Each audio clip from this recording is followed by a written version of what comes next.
એ દીકરા કેમ ત્યાં ઉભો રહી ગયો? ચાલ તો પણ આવી જા.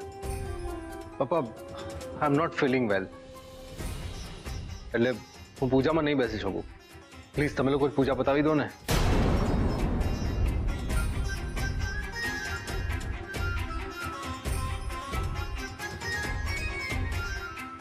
ઓકે, આરામને શું થઈ ગયું જરા જોઈ લે. કઈ નહીં, હું 2 મિનિટમાં આવી.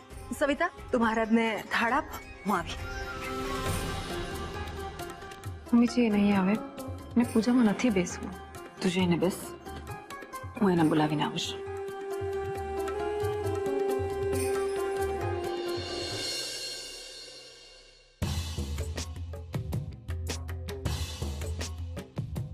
ચાલ આરામ. આમ છેલ્લી ઘડીએ તું પૂજામાં નહીં બેસે એ નહીં ચાલે.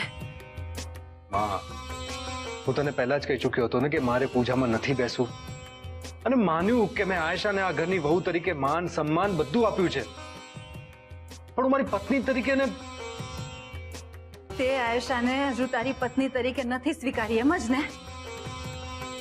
તો સોનુ માટે શું વિચારે છે ને એ મને પણ ખબર છે આરવ, અને એના માટે મેં તને હજુ માફ પણ નથી જ કર્યો.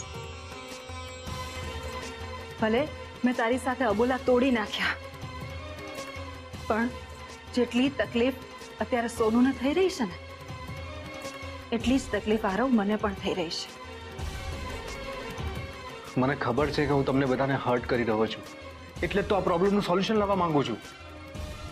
આ બધી ચર્ચા પછી પણ થઈ શકે છે, પણ અત્યારે પહેલા તું નીચે આવ, કારણ કે અત્યારે પૂજામાં બેસવાની ના પાડીને તું એક સાથે 3 સ્ત્રીઓનું અપમાન કરી રહ્યો છે આરવ. સોનુ સાથે પૂજામાં બેસવાની ના પાડીને તું સોનુનો અનાદર કરી રહ્યો છે. મેં તને સવારે પણ પૂજામાં બેસવાની વાત કરી હતી ને?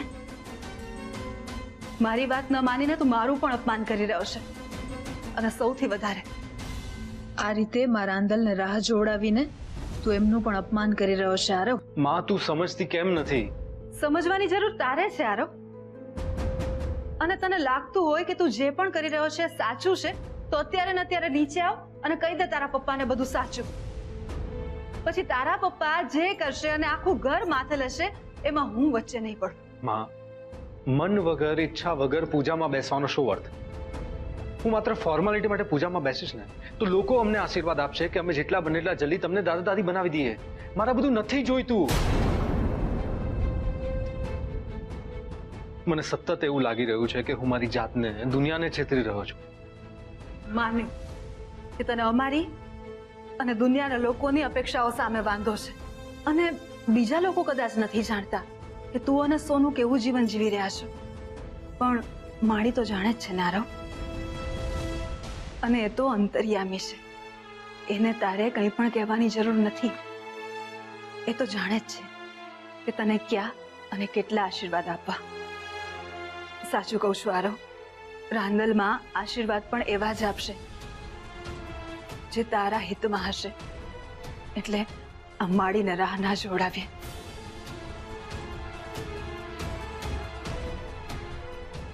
ચાલ મારી સાથે નીચે.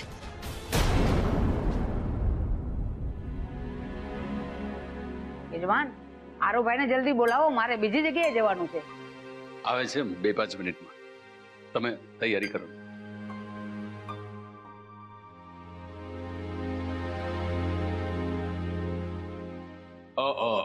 લો આવી ગયો આરવ પણ.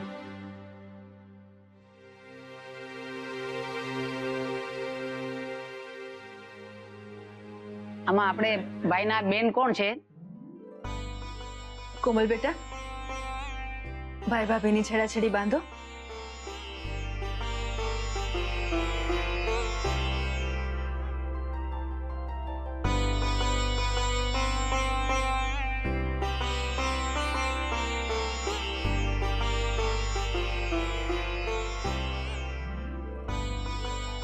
હવે બેટા, અત્યારે મનમાંથી બધા જ વિચારો કાઢી અને પૂરા મનથી માની પૂજા કરશે. એમણે આપણા પરિવાર પર આવેલા બધા જ સંકટના વાદળો દૂર કર્યા છે. મહારાજ, પૂજા શરૂ કરો.